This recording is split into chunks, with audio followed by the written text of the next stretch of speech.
I think education is the way to go. I really think that it might be, I don't want to say it's too late for people who are already working in it, but the worst thing in the world is to see that there are people already in these trenches working, and there are new people every day coming through school.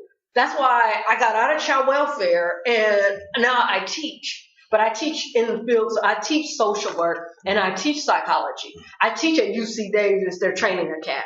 Mm-hmm. So the new social workers that's coming in, and I'm seeing that ignorance as they come in and their lack of understanding and truth and entitlement and all kind of racism and all that stuff. I'm being confronted with that while they are students, while they are new. You know what I'm saying? And trying to keep it real and funky with them so that hopefully they will either select out.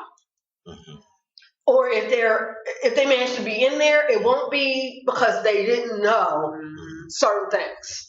But I think that, for me, my part in it is to get into the education so that the ones that are coming through here now, these new social workers, these new people coming out of graduate school, they need to know what's real. Yeah. Because no one is going to tell you what's real at that child welfare department.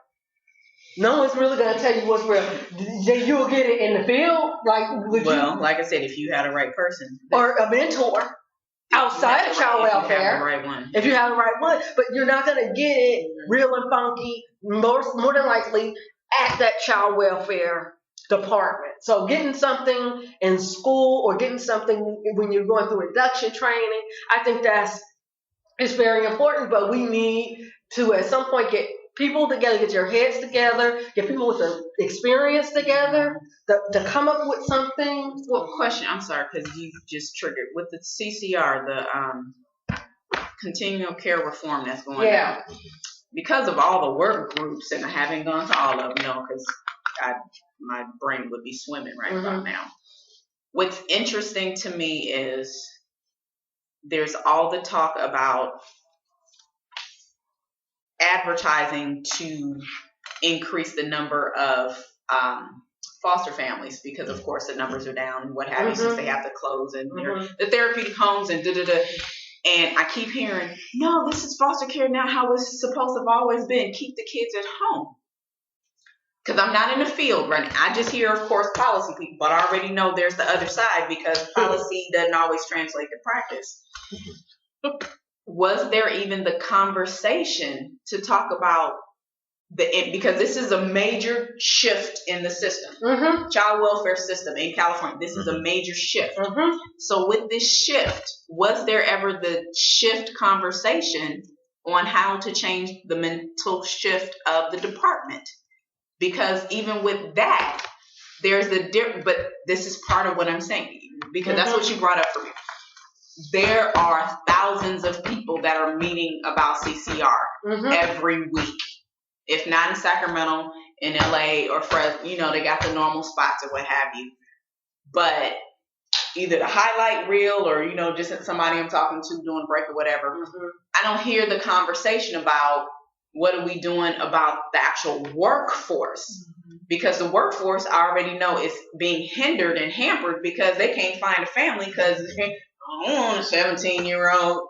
And see, that's what I'm saying. There's shifts in legislation and such. But there's shifts. But no one's educating anybody about what the shifts are. And this is why I'm saying there's also the fundamental problem that even though this is an edict coming down through the state to the county level because it's county administered, what happened to the workforce to say, we know y'all about to get slammed. Right. So at what level?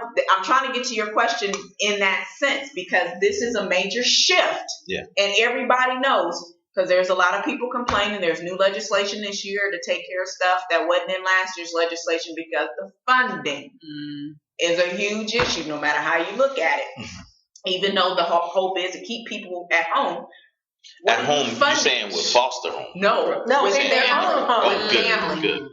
And mind you, technically, that's what it should. That's the best. That's the best. But here's the problem: they haven't put the money behind it like they need to, so it's basically almost set up for failure because of how they're rolling this. Well, you're not getting the buy-in, but two, the other part.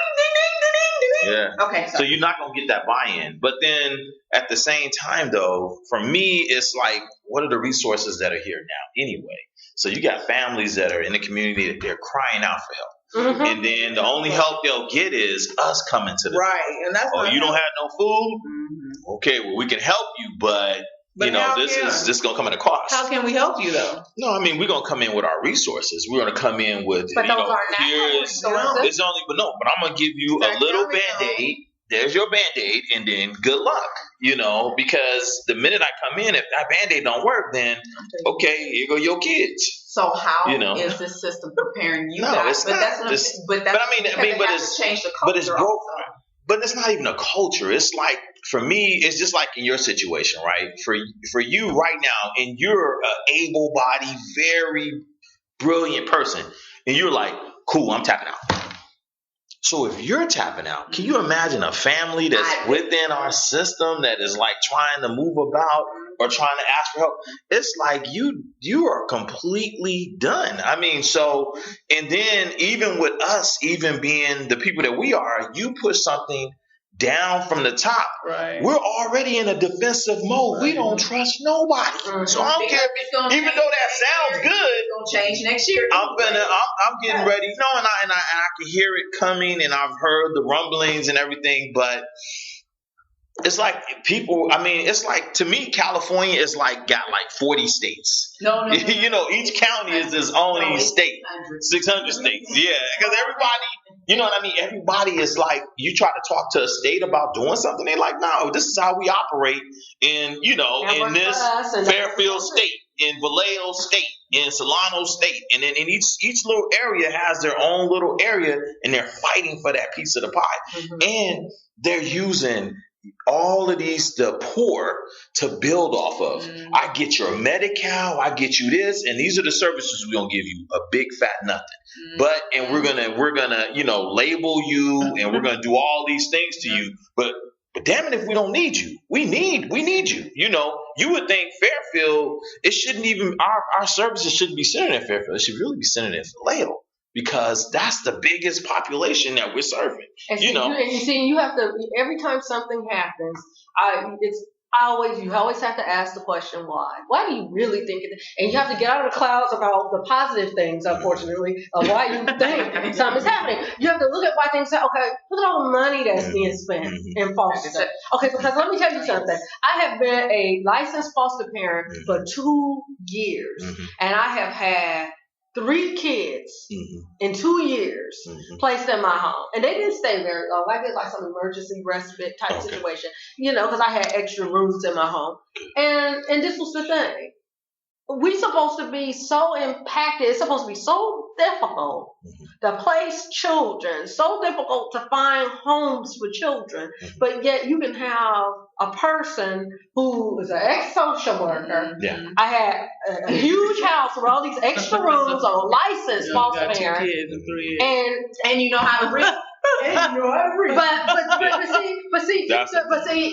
this is in Solano County. But see, what that tells me is that they're not really trying to do that. Right. They don't want to do that. At what cost? They still making money.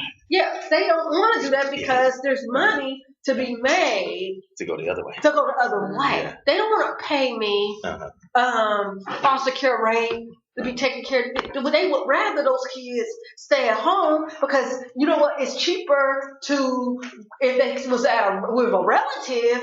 It's cheaper to pay the relative. They not get foster care rate. Understand? It's cheaper to keep them in a nephron situation or to try to do whatever you got to do minimally to keep them at home versus them to pay. So even though it would be better to pay me even on a temporary basis to get that family stable, they're not doing that. And it's just amazing to me that the same foster parents, the same ones get used up to death. And it's because they stand behind the whole understanding. Many of them, the okey doke. They understanding that they are not there to rehabilitate those children. No. They are not there to walk with that family. Right. They are not there to get that child back home. Exacerbate the. That's not what they're there for. They are playing a role in that system, and those are the ones that constantly get those kids, and their home is constantly filled. Mm-hmm. And so it's like they're not preparing the families or the community for what's about to happen, and then they taking the group home kids and they are releasing them. The group home is called Solano, CMF, San Quentin. Yeah. So there ain't gonna be no group homes. We get rid of that. So it's like, so what are you exactly gonna do with these kids? You're gonna just re-entry them into the community with no support, with no. What are you gonna do? So. But if you don't bring in the resources, see, but that's what I'm talking about. But I grew up I'm from the South Side of Chicago. And I grew up in the projects, abject poverty, but we were all poor. We all didn't have it, right? But the thing that I understood was they had things for me to do. They had different things that I did that kept me out of trouble. Yeah. And they had different things set up for my mom as far as resources. Like you were saying, well, what is that and how is that? They made sure that we had a place to go for food, a place to go for clothing, a place to go for this. And we used all of those little resources. It wasn't a lot, but we were able to do that. Before Prop 13. Before Prop 13. Now it's nothing. It's nothing set up. The after school programs cost so much money, and then there's so much stigma to every little step that you take as a family. But what people don't realize is the Medi-Cal, all of these programs that the poor have. They create all kind of services that we're able as social workers to work for, and as correctional officers, probation officers. All of these things are for those circumstances. And this is the other thing. This it's kind of like selective news reporting that goes on, because this is the thing.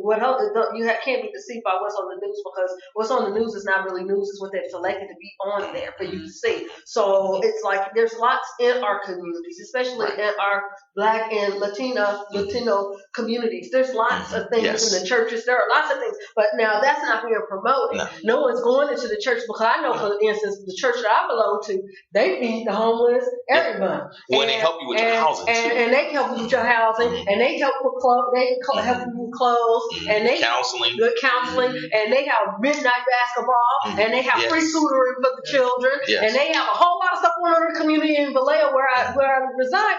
And it's so funny to me they offer free math tutoring. For our young, pre-teens. And it was so funny because you walk up in there and it's 5 kids. Now, how many of folks kids are failing math? But there's free math tutoring where they done got people from UC Davis to come over here for the summer and do math labs right in Vallejo for free. But here's 5 kids are there because nobody knows it is even. It's not fun. That's not cool. And that's coming from the other side of the community. But the other thing is, it's not being promoted. It's not being promoted. That ain't in the news. But we promote, but it's us too, though. It's us as an agency. It's us as our corporation, right? We're not promoting that. Even if the community didn't take it, we got how many hundreds of foster kids that we should make that part of their curriculum to go there. And I hear all of that, and I'm sitting back and I'm just asking, what are the barriers? Why? Is it motivation? What is it? Because there's the money. Because the money is already out there. It's diverted to other areas. And there's a project that I was on, and the biggest question was, well, how do we get the buy-in? Well, you need to put it out there. If they don't know, then they're not gonna. Then they're not. So literally, it's a multi-pronged attack. The funding is there. You just have to reorient everyone as to why it's important to be invested over here versus over there. As an intern, being on a work group, that assessing and team work group, and what I noticed is there is no buy-in to line staff. The only thing that they're getting is more work, more assessment. Yes, that's right. And so I think that even though management knows that we have this money here, and we want to get this money, but they don't share that same information with the line staff. And it's just really kind of, it's not going to go anywhere. I mean, it's the families that we serve are not going to be beneficial for them. So. And I think to add on that, there's at times when I was working that I didn't even know about certain programs that were out there until like a year later or something like that. And so it's also promoting inside the work area, because if we don't know they're out there, how are they going to know that they're that's out there? So absolutely, it's we also have to promote within. So they don't have any idea, and a part of a social worker's job, and this is what I teach the students, a part of your job is to be resourceful. When you that's your whole job. That is a part of your job. But see, I'm laughing because I don't have it anymore, and I'm kind of pissed off. But I still do it in different ways. I used to have a binder when I was doing court, but definitely when I went to voluntary programs. But when I was Alameda, I had stuff just all over the place. And I forgot about that. When I was at Alameda, I developed a brochure for parents because, everybody's like child welfare, whatever. But I actually did just a 2-sider, but folded it, gave the step-by-step. This is what's happening. They were like, oh, that's a novel concept. But it's a resource because this is a machine. It's a massive machine. But I've always had literally like this binder of just information. When I left the county, I forgot who I gave it to, but folks was like, and these are social workers. And I'm like, what school did y'all go to? Because honestly. But once you hit the ground running, your feet are on fire. That's the